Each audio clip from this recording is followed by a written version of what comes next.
ಒಂದು ಸಿನಿಮಾದ ಮೇಲೆ ಹೋಪ್ ಇಟ್ಕೊಳ್ಳೋಕ್ಕೆ ಕಾರಣಗಳು ಸುಮಾರು ಇರ್ತವೆ. ಬಟ್ ಈ ಸಿನಿಮಾದ ವಿಚಾರಕ್ಕೆ ಬಂದರೆ ಅದಕ್ಕೆ ಕಾರಣ ಅಪ್ಪು. ಹೌದು, ಈ ಸಿನಿಮಾದ ಕಥೆನ ಪುನೀತ್ ರಾಜ್ಕುಮಾರ್ ಅವರಿಗೆ ಮೊದಲು ಬರೆಯಲಾಗಿತ್ತಂತೆ. ಬಟ್ ಅವರ ಅಗಲಿಕೆಯಿಂದ ಆ ಕಥೆಯಲ್ಲಿ ಸ್ವಲ್ಪ ಬದಲಾವಣೆ ಮಾಡಿ ಯುವರಾಜ್ ಕುಮಾರ್ ಅವರು ಮಾಡ್ತಾಯಿದ್ರು. ಆ್ಯಂಡ್ ಇವತ್ತು ಯುವ ಸಿನಿಮಾದ ಟ್ರೇಲರ್ ರಿಲೀಸ್ ಆಗಿದೆ. ಹಾಗಿದ್ರೆ ಟ್ರೇಲರ್ ಹೇಗಿದೆ, ನನಗೆ ಹೇಗೆ ಅನ್ನಿಸ್ತು ಅನ್ನೋದನ್ನು ಕಂಪ್ಲೀಟಾಗಿ ಮಾತಾಡ್ತೀನಿ.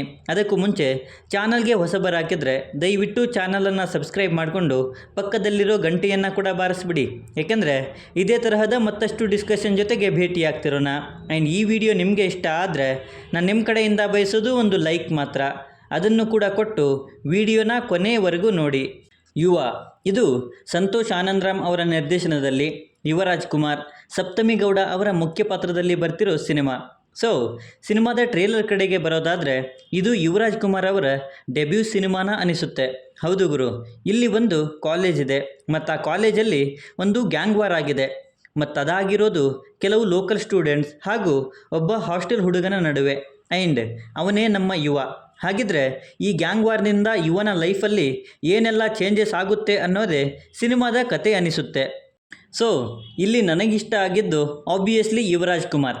ಐ ಮೀನ್ ಲಿಟ್ರಲಿ ಗುರು, ಅವರ ಮೊದಲ ಸಿನಿಮಾ ಆಗಿದ್ದರೂ ಕೂಡ ಸಖತ್ತಾಗೆ ನಿಭಾಯಿಸಿದ್ದಾರೆ ಅನಿಸುತ್ತೆ. ಅದರಲ್ಲೂ ಯುವ ಕ್ಯಾರೆಕ್ಟರ್ ಪಕ್ಕಾ ಲೋಕಲ್ ಕ್ಯಾರೆಕ್ಟರ್. ಬಟ್ ಒಂದು ಕಡೆ ಅದು ಬೇರೆ ಥರನೇ ಬಿಹೇವ್ ಮಾಡುತ್ತೆ ಮತ್ತು ಅದನ್ನು ಯುವರಾಜ್ ಕುಮಾರ್ ಅವರು ಅಷ್ಟೇ ಚೆನ್ನಾಗಿ ಹ್ಯಾಂಡಲ್ ಮಾಡಿದ್ದಾರೆ ಅನಿಸುತ್ತೆ. ಅದರಲ್ಲೂ ಈ ಎರಡು ಫ್ರೇಮ್ನ ನೋಡಿದಾಗ ನನಗೆ ಅಪ್ಪು ಅವರೇ ನೆನಪಾದರು. ಆ ವಾಕ್ ಸ್ಟೈಲ್, ಫೈಟಿಂಗ್ ಸ್ಟೈಲ್ ಎಲ್ಲವೂ ಕೂಡ ಅಪ್ಪು ಅವರನ್ನೇ ಹೋಲ್ತಾ ಇತ್ತು. ಆ್ಯಂಡ್ ಅದು ನನಗೆ ತುಂಬಾ ಖುಷಿ ಕೊಡ್ತು. ಇಲ್ಲಿರೋ ಕಥೆ, ಐ ಮೀನ್ ಗ್ಯಾಂಗ್ ವಾರ್ ಅನ್ನೋದು ಇಲ್ಲಿ ಒಂದು ಸಣ್ಣ ಪಾಯಿಂಟ್ ಅಷ್ಟೇ ಅನಿಸುತ್ತೆ. ಬಟ್ ಅದರಿಂದ ಅವನ ಲೈಫ್ ಹೇಗೆಲ್ಲ ಟರ್ನನ್ನು ಪಡ್ಕೊಳ್ಳುತ್ತೆ ಅನ್ನೋದನ್ನು ಸಂತೋಷ್ ಆನಂದರಾಮ್ ಅವರು ಈ ಸಿನಿಮಾದ ಮೂಲಕ ಹೇಳೋದಕ್ಕೆ ಹೊರಟಿರೋ ಹಾಗಿದೆ.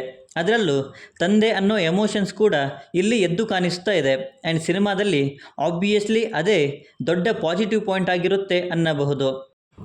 ಬ್ಯಾಕ್ಗ್ರೌಂಡ್ ಮ್ಯೂಸಿಕ್, ಯುವ ಅವರ ಸ್ವ್ಯಾಗ್, ಆ್ಯಟಿಟ್ಯೂಡ್ಗೆ ಸಖತ್ತಾಗೆ ಸೂಟ್ ಆಗೋ ಹಾಗೆ BGM ಅನ್ನು ಕೊಟ್ಟಿದ್ದಾರೆ. ಥಿಯೇಟ್ರಲ್ಲಿ ಯುವನ ಆರ್ಭಟ ಜೋರಾಗಿಯೇ ನಡೆಯುತ್ತೆ ಅನ್ನಬಹುದು. ಸಿನಿಮಾಟೋಗ್ರಫಿ ಆ್ಯಂಡ್ ಕಲರ್ ಗ್ರೇಡಿಂಗ್ ಕೂಡ ಚೆನ್ನಾಗಿಯೇ ಇದೆ. ಸ್ವಲ್ಪ ಡಾರ್ಕ್ ಥೀಮ್ ಹಾಗೆ ಕಾಣಿಸುತ್ತೆ. ಬಟ್ ಸದ್ಯಕ್ಕೆ ಇರೋ ಟ್ರೆಂಡನ್ನೇ ಇವರು ಕೂಡ ಫಾಲೋ ಮಾಡ್ತಿದ್ದಾರೆ ಅನ್ನೋದು ಖುಷಿ ಕೊಡ್ತು. ಇಲ್ಲಿದ್ದ ಡೈಲಾಗ್ಸ್ ನಂಗೆ ಗೊತ್ತು, ಅವು ತುಂಬ ಸಿಂಪಲ್ ಅನ್ನಿಸುತ್ತವೆ. ಬಟ್ ಅವುಗಳ ಮೀನಿಂಗ್ ನಮಗೆ ತುಂಬಾ ಒಳಗಿಂದ ನಾಟುತ್ತೆ ಅನ್ನಬಹುದು. ಅವುಗಳಲ್ಲಿ ಡೆಲಿವರಿ ಬಾಯ್ಸ್ಗೆ ಸಂಬಂಧಪಟ್ಟಂತಹ ಡೈಲಾಗ್ಸ್ಗಳು. ಇಲ್ಲಿ ಆರ್ಡರ್ ಮಾಡೋರ ಹೆಸರಿಗೆ ಮಾತ್ರ ಬೆಲೆ, ಡೆಲಿವರಿ ಕೊಡೋರ ಹೆಸರಿಗೆ ಬೆಲೆನೇ ಇಲ್ಲ. ಇಂಜಿನಿಯರ್ ಓದಿನೂ ಡಿಗ್ನಿಟಿ ಅನ್ನೋದು ನಾವು ಮಾಡೋ ಕೆಲಸದಲ್ಲಿರಲ್ಲ, ನಾವು ಹೇಗೆ ಬದುಕ್ತೀವಿ ಅನ್ನೋದರಲ್ಲಿ ಇರುತ್ತೆ ಅನ್ನೋವು. ಸೊ ಈ ಡೈಲಾಗ್ಸ್ಗಳು ತುಂಬಾ ಇಷ್ಟ ಆದವು. ಇದನ್ನು ಬಿಟ್ಟು ಇಲ್ಲಿ ಸಪ್ತಮಿ ಗೌಡ, ಕಿಶೋರ್ ಸರ್, ಅಚ್ಯುತ್ ಕುಮಾರ್ ಅವರು, ಗುರು ದೇಶಪಾಂಡೆ ಅವರು ಕೂಡ ಒಳ್ಳೆಯ ರೋಲನ್ನೇ ನಿಭಾಯಿಸ್ತಾ ಇದ್ದಾರೆ ಅಂತ ಕಾಣಿಸ್ತಾ ಇದೆ. ನನಗೆ ಇಷ್ಟು ದಿನ ಒಂದು ಫ್ಯಾಮಿಲಿ ಓರಿಯೆಂಟೆಡ್ ಸಿನಿಮಾ ಇಲ್ವಲ್ಲ, ಒಂದು ಎಮೋಷನ್ಸ್ ಇರುವಂಥ ಸಿನಿಮಾ ಇಲ್ವಲ್ಲ ಅನ್ನೋ ಕೊರಗು ಕಾಡ್ತಾನೆ ಇತ್ತು. ಆ್ಯಂಡ್ ಆಬ್ವಿಯಸ್ಲಿ ಈ ಟ್ರೇಲರನ್ನು ನೋಡಿದಾಗ ಯುವ ಸಿನಿಮಾ ಮತ್ತು ಫ್ಯಾಮಿಲಿ ಆಡಿಯನ್ಸ್ಗಳು ಥಿಯೇಟರ್ಗಳ ಕಡೆಗೆ ಓಡಿ ಬರುವ ಹಾಗೆ ಮಾಡುತ್ತೆ ಅನ್ನೋದು ಕನ್ಫರ್ಮ್ ಆಯಿತು. ಮತ್ತು ಈ ಸಿನಿಮಾ ಇದೇ ಮಾರ್ಚ್ 29ಕ್ಕೆ ರಿಲೀಸ್ ಆಗೋದಕ್ಕೆ ರೆಡಿಯಾಗಿದೆ. ನಾನಂತೂ ತುದಿಗಾಲಲ್ಲಿ ಸಿನಿಮಾಗೋಸ್ಕರ ಕಾಯ್ತಾ ಇದ್ದೀನಿ.